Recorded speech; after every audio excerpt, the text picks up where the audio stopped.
Ready on the right. I still have a dream.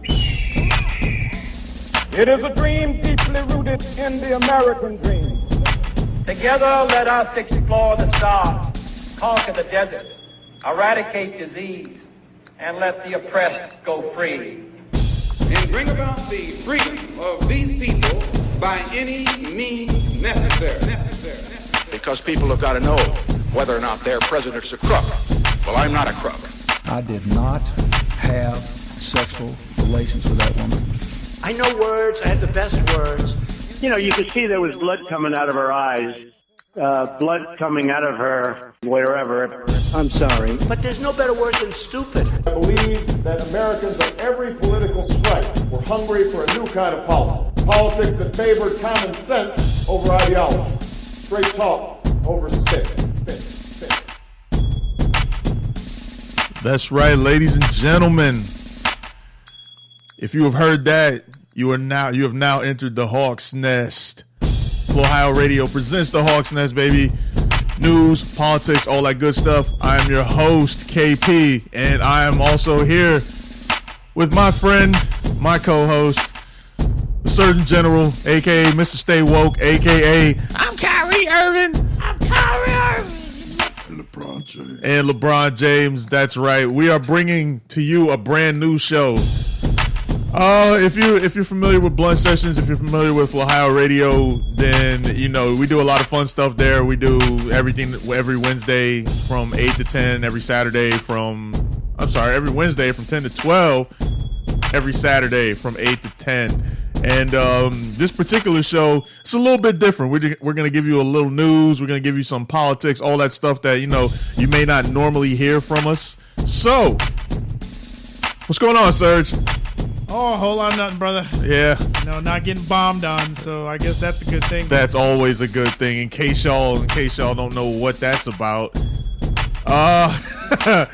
Big news of the day. I guess it's the big news. I guess it kind of overshadowed everything that's been going on. We're bombing Syria. I don't know any other nice way to say that, but when you launch 50 some odd missiles at somebody, I don't know if that's considered going to war, but it's pretty darn close. Like, I mean, dude, we, if anybody doesn't know, I mean, you haven't been paying attention to the news. What, there's 59 missiles that we dropped on Syria. Yeah. On one target. And they all hit. It was an airport. Yeah. And they all hit. Like, it's not like it's like Google a Tomahawk missile explosion. And then multiply that by 59. And that's what we did. And I mean, it's to me, I'm going to say that it's kind of justified. It's justified in the fact that, you know, this is something that should have been done 3 years ago. Barack Obama tried to do it 3 years ago, and it didn't happen because we told Bashar al-Assad, who is the leader of the Syrian regime. He's the one who's in charge of Syria and all their good stuff over there. And he decided to chemically attack his people for the second time in the second time in like 4 or 5 years. The first time, Obama said, hey, look, you know, he went to Congress. Like, I guess there's one of the differences between what we have now and what we had then. He followed the laws. Obama got his paperwork, you mean? Yeah, Obama decided, hey, look, you know, we probably need to do something about this guy in Syria because he's actually out over there killing his people. He's over there he's chemically attacking his people. He was dropping barrels. Last time it was helicopters dropping barrels of gas on the so-called rebels in Syria, and he's knocking out women, children, and a couple of men in army fatigues. That's it. And Barack Obama went to Congress and said, hey, there's stuff going on over here. Like, we need to do something about this. We need to let them know that, you know, we mean business when we say, hey, nobody should use chemical weapons. And what happened? Congress said, no, sorry, we're not gonna do it. Bombing Syria is a bad idea. we shouldn't do it. It's not good. Exactly. So the media comes out and says, Barack Obama comes out and says, hey, look, there's a red line that we've established with Syria. And if you cross this red line, you're supposed to, we might retaliate. And everybody killed Obama for that. They absolutely killed him. They made him seem like he was soft. He wasn't able to do what he was supposed to do. Meanwhile, Congress just sat back and kept telling him, no, you can't do it. No, you can't do it. No, you can't do it. Fast forward 3 years. Same thing happens. Assad bombs his own people again with chemical weapons. Except this time, that crazy Cheeto loving man in the White House he went around Congress. So far, that's 3 actions that he's had that haven't had any type of congressional red tape. Yeah. What? The Yemen raid. There was I forgot what the other one was. There was another one that he did. There was the Yemen raid. There was this one, and I can't remember the other one. There was a total of 3 so far that he's done. And Congress is just now saying, hey, maybe you should, tell us something. Maybe you should try clearing some of this stuff with us. Right? Yeah, exactly. They're just like, that's okay. That's okay. But so now we're over there bombing and the funny thing is he did this right before they're going to recess. Oh yeah. Yeah. About to take a vacation. Yeah. Congress is about to go away for like 2 weeks. Right. But we just bombed Syria. Like literally. I don't know what's going on in Washington, but it ain't good. No. I mean, I can't put my finger on it, but something fishy's going on. Right? Something fishy. In the words of Kyrie Irving was saying, something real fishy. Something's extremely fishy, bro. Like as soon as we start talking about, the administration's very close ties with Russia, we bomb something that Russia supports. Yeah. Isn't that like immediately told them too, by the way. Yeah. Before we blow these guys' airport up, just want to let you know we're coming. So that way, you can tell everyone. Yeah, you can clear everybody. You can clear every Russian person out. That how do you tell Russia before you tell Congress? For real, they had to get permission. Yeah, like it doesn't make any sense. And the guy who was funny thing is Mitch McConnell. Mitch McConnell is he's the Senate Majority Leader of the Republican side of the House, and what he said was. Barack, he said that he was talking to reporters in one of their little press pools or whatever, and he said that Donald Trump had submitted I think it was like an AMF. It's called an AMF.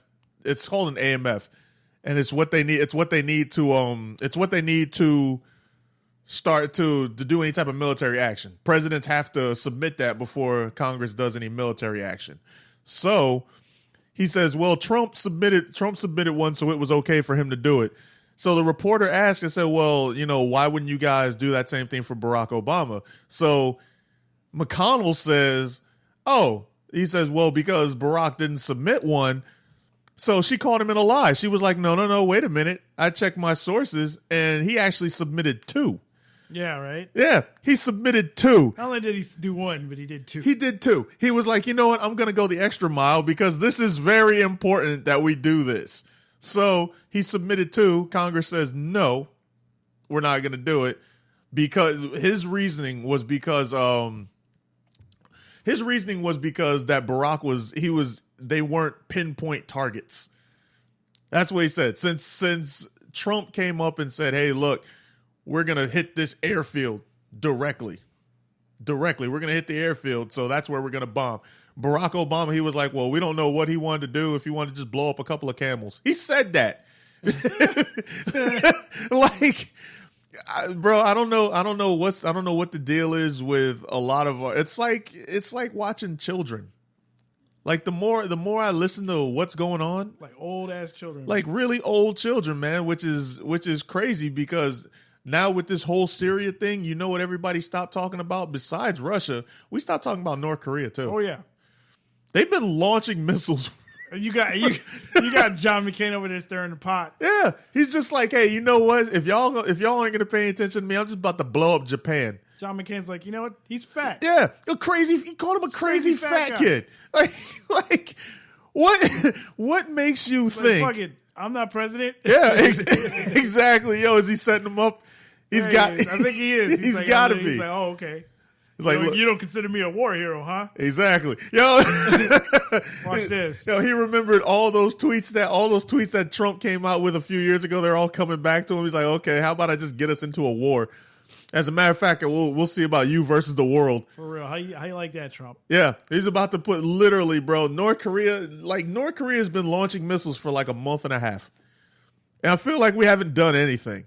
You know what Rex Tillerson said? Rex Tillerson, who is the Secretary of State, says, "Well, I'm done talking about North Korea. Like, you haven't said anything. How are you done talking about North Korea when you haven't said anything about it? Like, I don't get that. That doesn't make any sense to me." He says, "Well, there's two things that I feel could happen. There's two things. Either when he says I'm done talking about it, either he doesn't want to talk about it anymore, or we're about to start firing some stuff at North Korea." For real. So I'm wondering, I don't know which way that's going to go. Well, I doubt they're going to be firing anything at North Korea. Why? Because they're too busy bombing Syria? Because they know that China would not like that. Well, he's already tried to, bro. He's already had he's got the Chinese president here. He's down also, there. he's probably working a deal right now. Like, listen, we need to take out North Korea. Listen, we split it. We'll give you all 60%. We'll take 40%. Yeah, you guys can have half of South Korea. We just want to expand South Korea a little bit. Yeah, that's it. That's what he's working out a plan. Funny, he's working out the plan at Mar-a-Lago. Yeah. He's never at the White House. I noticed that because at the White House, there's probably mics everywhere. Yeah, probably. Because people know what the hell he's doing. So why not just go to your private golf course? It's amazing to me that you could conduct diplomatic business at a privately owned golf course that people can pay membership to. Yeah. Like, it's not like the White House where they have to like check you and all that stuff. Like, yo, I'm a member here. Like, I pay my membership every day, and I see what you're saying. Yeah, you could just walk in. Something smells fishy. I'm just saying, bro. Like, it doesn't seem. You don't think they'll shut down the golf course for the weekend?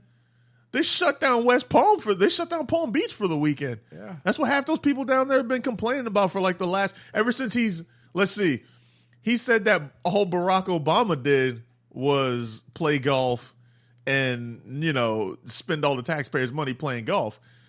Well, last time I checked, he spent every single weekend at Mar-a-Lago playing golf. Where would you rather be, Swiss? Well, I would much rather, I mean, if I'm the president, I would probably be wanting to deal with some of the stuff that's going on. I mean, let's see. Can we check his resume? Can we check and see what he's gotten past so far? Because the last time I checked, the travel ban, says it's been held up twice now. You tried it the first time and said this is not a Muslim ban, even though all through the campaign you said this is a Muslim ban. I'm going to ban those countries that support that. Fine. So fast forward, you're the president now. You put a ban in, it gets held up. Why? Because they think it's a Muslim racist ban. So he says, okay, we'll revise it.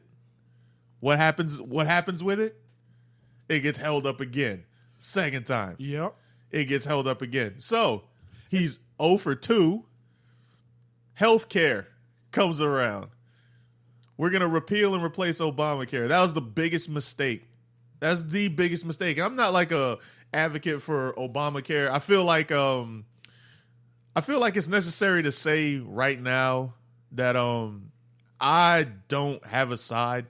I'm not Democrat, not a Republican. I'm actually a registered independent, so I don't have a side. When it comes to Obamacare and stuff, I get the benefits of it. I also get the, I guess, what would you call there's the benefits of it, and then there's like the detriments of it. Yeah.